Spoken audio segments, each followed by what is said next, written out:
Two men journey to the bars and restaurants of Scandinavia to find amazing beers, always with the same question. Hey, what's on tap? It's time to find out. All right, What's on Tap podcast summer edition. Finally has arrived in Sweden. So it's summer edition because we're outside. Yes, that's definitely the summer edition. That's the rules. Yes, well, because it stays so cold here for so long, and May is usually pretty nice, but May this year was extremely cold. Yeah. But June has been quite pleasant, so it gives me hope for midsummer this year. I think in the 13 years I've lived here, it's only been maybe twice that it didn't rain at some point during midsummer. That's your first mistake, is hope. It's like, it's been wonderful weather for weeks, and then it just all falls apart. Yep. But to celebrate that it's actually summer, we have two quite refreshing beers ahead of us. From two Swedish companies, Yes. both out of Stockholm. So the first one is from a brewery that's no stranger to the show, Stockholm Brewing Company. And this is the Italopils Extra. Yes, the extra part is very important because Yes. there was an Italopils that did not have extra. That's their Yes. first version. The Extra is the extra ABV. Because I believe this is... There's like a 0.7 ABV difference, Huh? but I think there's more ingredients in this one as well. This says it is an Italian Pilsner with European dry hopping, still perfect with pizza and pasta. They have a Stockholm Brewing _taproom Instagram feed. That's pretty nice. Before we started this recording this episode, we were talking about brew pubs and tap rooms and stuff. And Only we had looked at the can before we started the episode. before we started talking about it. The little research we did, it seems like Stockholm Brewing has a tap room together with some kind of Venezuelan restaurant, which I think that's probably a very good idea to find if you have a restaurant adjacent to your brewery or close by, just make that your tap room. Just find a way to. You don't need to deal with the restaurant licensing issues. Just find a way to do a permanent tap takeover. Exactly. Just find a way to cooperate, and it will probably be a win-win. Yep. All right. So this is a very hazy, dark, Quite looking dark lager. Quite dark orange, but I only say that because the next beer is lighter. So it's different. It's easy to compare. Yeah, when I think Italian Pilsners, though, this is a much darker color than I think for Italian Pils. Because Italian Pils are usually super crisp, super light in color. Yeah. And like almost like... Miller Lite. Yeah, like almost water looking. They're so thin. But this has a really strong malt nose to it. But this is dry hopped, and that's not that common for traditional European lagers. That's why it's extra. Yes. And it's also it's at 5.9%. I think we missed to say that. But it's I thought it had a bit of a saison-y nose to it or something. Maybe I mostly get bread. Yeah, malts. there's a lot of bread and malts. All right, well, cheers. Cheers.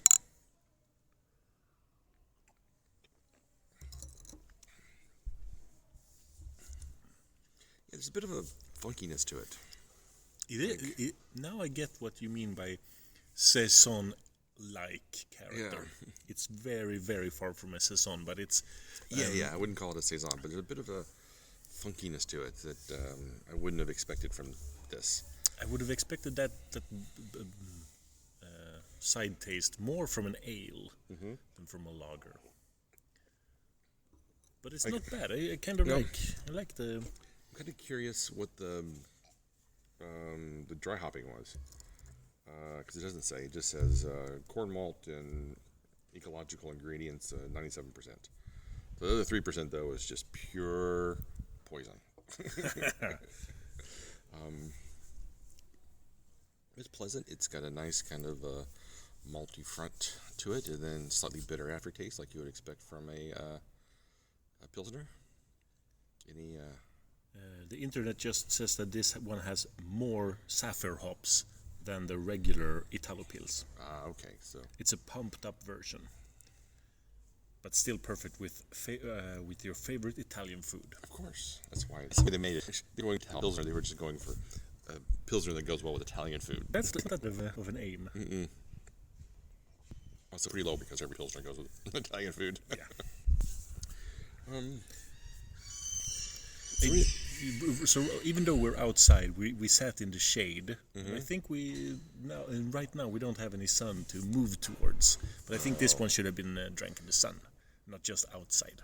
But it's a good thirst quencher. It is. It's very easy to drink. I think some of the funkiness would probably turn your average drinker off. Also think that it's not as crisp as I would like it, and you are the better judge of crisp in pilsners. Yes. And I think if it's dry hopped, I'd like to get more of a hoppy note to it. I think it's missing that hoppy note.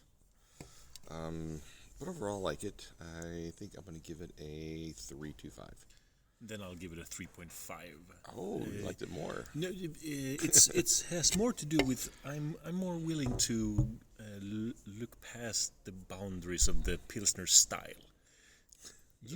You see you taste this Sassoni character and you think, it's not that pils like. It goes away from being a pils. But I see this as a more.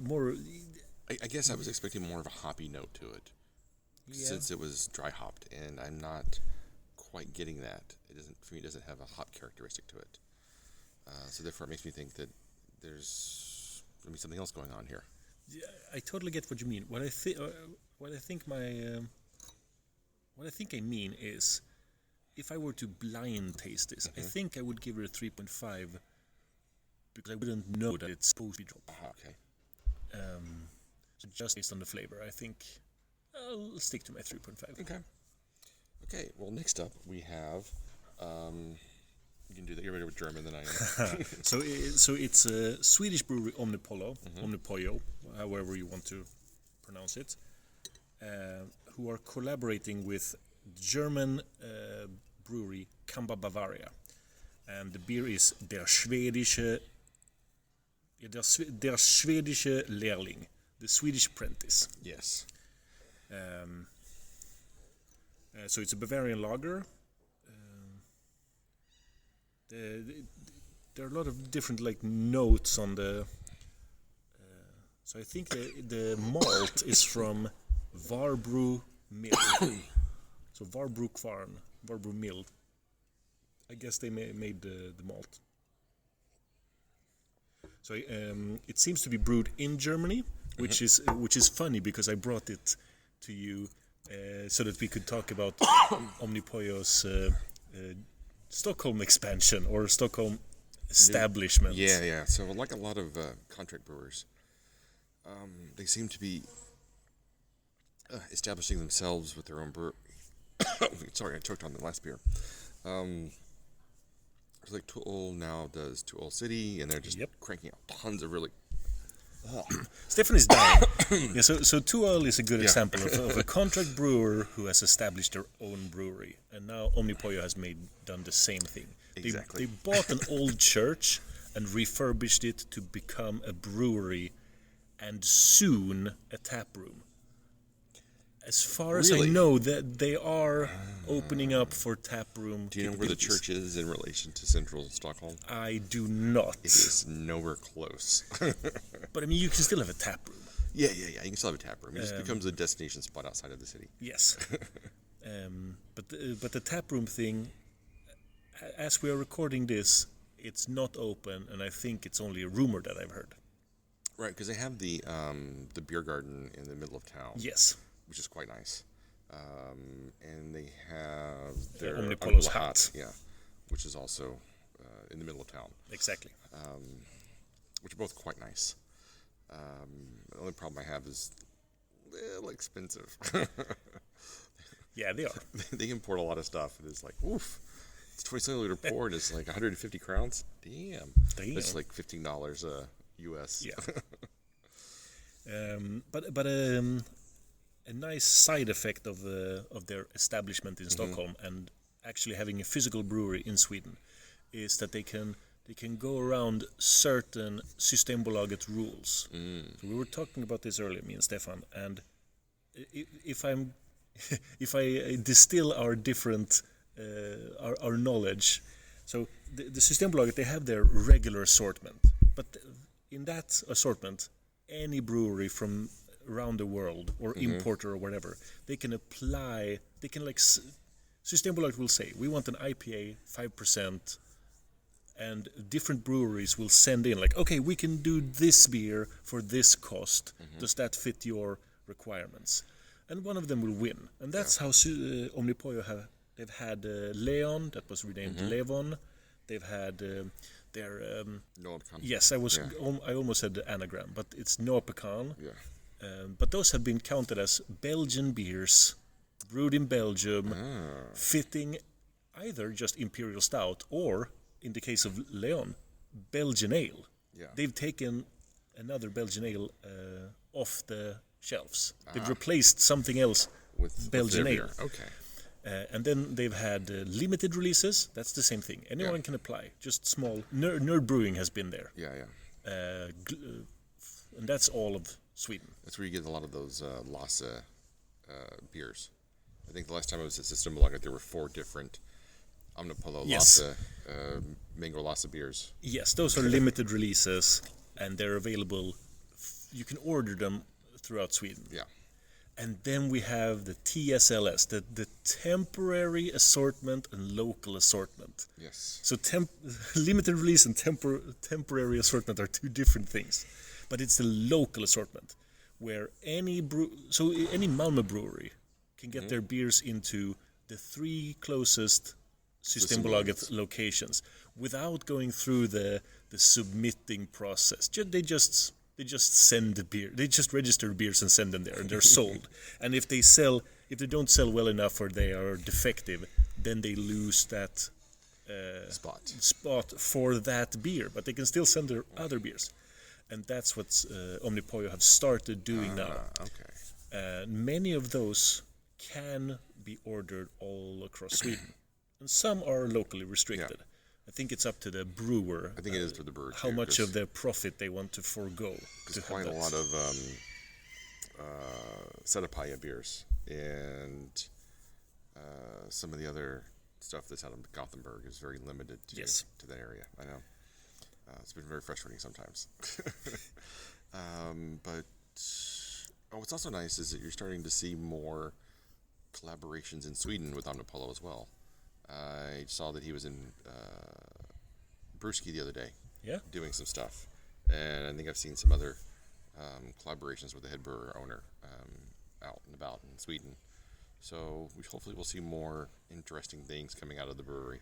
Yeah, that'll be fun. That might, if they're moving their production more and more away from Belgium, let's assume that they're actually in Belgium to work with the Proof brewery, their contract brewery.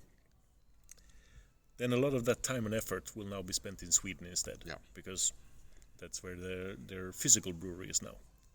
So we'll probably see. It'll be fun to follow. Yeah. So do you want to try der Schwedische Lehrling? I do, and this looks much more like a German pilsner. Yes, much more see-through, quite yellow, quite clean. Yes. Cheers. Like my urine. Yep, this is a classic German pilsner. It tastes very much like a Bavarian pilsner. What's nice, it's got really nice kind of bready lightness to it. Yeah. For me, sometimes these kind of devolve into like a slightly metallic aftertaste. Yeah, some of the lower quality. Yeah, but this one is just, I think, really clean and nice. Only knock I would give it is that the color is not clean enough. It should be a little better filtered. Yes. If that was the case, this would be an amazing pilsner, because I mean that is one of the key characteristics, I think, of quality, is being able to really see the transparency of the beer itself. But this is, I think, an excellent Bavarian lager.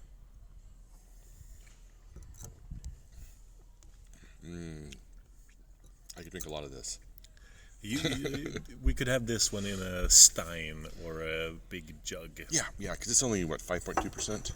Yeah, so it's not a huge beer. This is definitely meant to, sit back, enjoy on a summer day. Drink a couple of these. Unfortunately, it's probably more expensive than your average lager. Probably. The only problem I have with beers like this, as soon as I've stated, it has a bready character, a little bit malty, but there is a bitterness from the hops. Then I kind of run out of things to say about pilsners. Yeah, that's about it. You can't go, well, it's got fruity notes or whatever, but this is just, I think for me what makes a really good carbonation is the mouthfeel, it's the carbonation itself, and it's the aftertaste. Yeah. And this has got, I think, a really solid carbonation. It's kind of light, it's a little effervescent. It's very easy to drink, and it kind of keeps you wanting to have that next sip. I see what you mean. I do not disagree. Yeah, because the last thing you want from a Pilsner is something that's just kind of lifeless. You don't want a flat Pilsner. That's the worst. Exactly.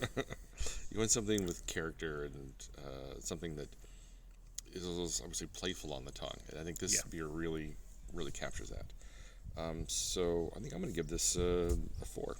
Ooh. I will go with a weak 3.75. Oh, it's still pretty good. It's still it's still pretty good. It almost lands at the 3.5, the same rating as the Italopils. And now I'm trying them next to each other. And the Italopils, that funkiness we mentioned, it pops now. You notice it more, but it's a quite fun little extra flavor. Well, if you remember, we had that. Was it from the Vale?